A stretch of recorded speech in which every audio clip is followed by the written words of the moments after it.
অবৈধ ফ্যাসিবাদের পতন আমরা ঘটিয়েছিলাম।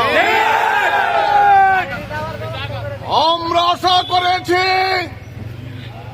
জাতি প্রত্যাশা করেছে, গণঅভ্যুত্থান পরবর্তী আগামী প্রত্যাশিত জাতীয় সংসদ নির্বাচন অত্যন্ত শান্তিপূর্ণভাবে সম্পন্ন হবে।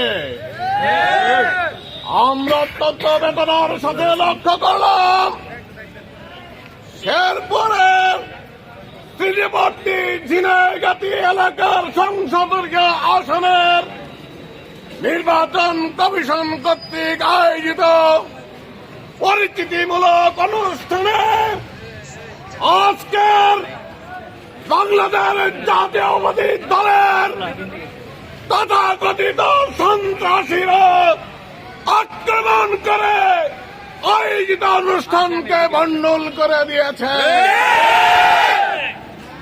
শুধু তাই নয়, বাংলাদেশ জামাত ইসলামীর শ্রীবর্তী উপজেলা শাখার সংগ্রামী সেক্রেটারি আমাদের একান্ত প্রিয় ভাই রেজাউল করিমকে অত্যন্ত নির্মমভাবে মেরে খুন করা হয়েছে।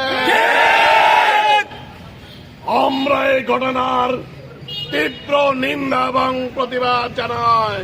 অবিলম্বে প্রশাসনের কাছে দাবি জানাচ্ছি যে চিহ্নিত দুষ্কৃতকারীদেরকে অবিলম্বে গ্রেফতার করে বিচারের আওতায় নিতে হবে। আর বিকল্প কোনো পথ নেই।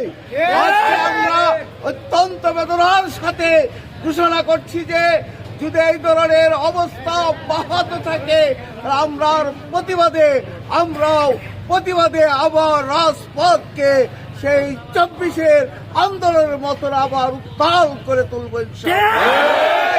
আমাদের কালো হাত